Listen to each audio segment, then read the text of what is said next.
আজি মোৰ হাতত আছে বুটনছ হেড লিভাৰ টনিক। এইটো কেতিয়া দিব লাগে আৰু কিয় দিব লাগে, ইয়াৰ বেনিফিট কি আছে, সেইটো আজি মই আপোনালোকক অকণমান কৈ আছোঁ। গতিকে ভিডিঅ'টো শেষলৈকে চাব। যদি আপোনালোকৰ পৰিত্ৰি সম্বন্ধীয় এনেকুৱা ধৰণৰ ভিডিঅ' প্ৰয়োজন হৈ থাকে বা লাগি থাকে, তেতিয়াহ'লে মই নিশ্চয় আপোনালোকক আপ টু ডেট দি গৈ থাকিম। গতিকে এই ভিডিঅ'টো একদম লাষ্টলৈকে চাব। আমি সদায় লিভাৰ টনিক কেতিয়া ইউজ কৰিব লাগে, যদি আমি মুৰ্গীবিলাকক এণ্টিবায়'টিক কণ্টিনিউ 3 দিন বা 4 দিন ইউজ কৰিছোঁ, তেতিয়া আমি 2 দিন বা 3 দিন গেপ দি পেলাই লিভাৰ টনিক 3 দিন চলাব লাগে। তাৰমানে এণ্টিবায়'টিক চলালে কি হয়, মানে ছাইড এফেক্ট হয় কিছু, আৰু লিভাৰ ফাংচনবিলাক দুৰ্বল হৈ যায়। তেতিয়া তাক ৰিকভাৰ কৰিবলৈ আমি কি কৰিব লাগিব, লিভাৰ টনিক 3 দিন চলাব লাগিব। কিন্তু এণ্টিবায়'টিক দিয়াৰ ঠিক 3 দিন পিছতহে দিব লাগে, লগালগ নহয়, 3 দিন পিছতহে দিব লাগে। তেতিয়াহে তাৰমানে ইয়াৰ ৰিজাল্টটো ভাল হ'ব। আৰু লগতে এণ্টিবায়'টিকৰ যিটো মানে 3 দিন কোৰ্চ থাকে, 3 দিনৰ কোৰ্চ কৰাৰ 3 দিন পিছত দিব এই লিভাৰ টনিকটো।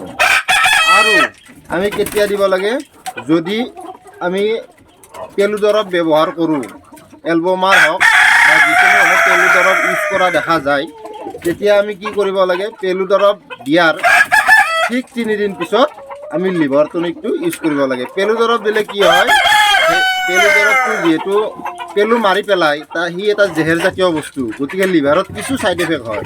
সেইকাৰণে আমি লিভাৰটো ৰিকভাৰ কৰিবলৈ আমি এই বুটনছ লিভাৰ টনিক আমি ব্যৱহাৰ কৰাটো অতি প্ৰয়োজন। মই এইটো ব্যৱহাৰ কৰি আছোঁ, বেলেগো কৰিব পাৰে, কিন্তু ইয়াৰ ৰিজাল্টটো মই ভাল পাই আছোঁ, বেয়া পোৱা নাই। গতিকে আমি ভাবচোন এতিয়া আমি এই লিভাৰ টনিকটো কেনেকৈ দিওঁ সেইটো অকণমান দেখুৱাই আছোঁ।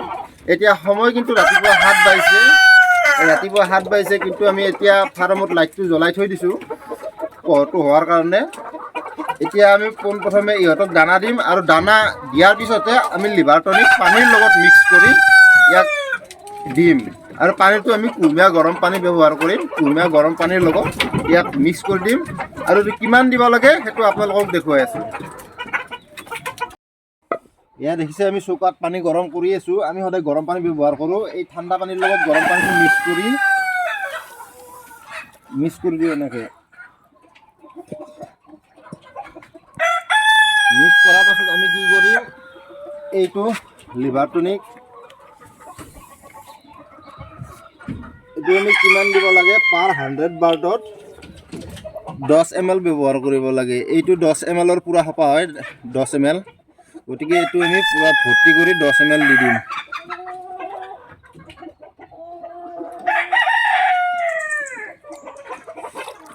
এইটো 10 ml দি দিলোঁ।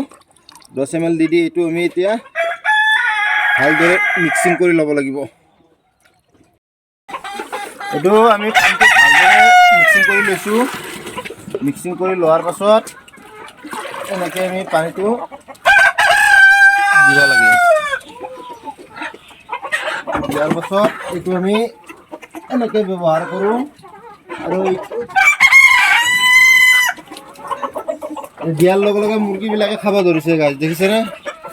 দিয়াৰ লগে লগে খাব ধৰিছে। যিকোনো মেডিচিন ব্যৱহাৰ কৰাৰ আগতে তাৰমানে আমি কি কৰোঁ, পানীৰ বাচনবিলাক আগতীয়াকৈ আঁতৰাই দিওঁ। সেইকাৰণে মুৰ্গীবিলাকে লগে লগ খোৱা আৰম্ভ কৰি দিয়ে।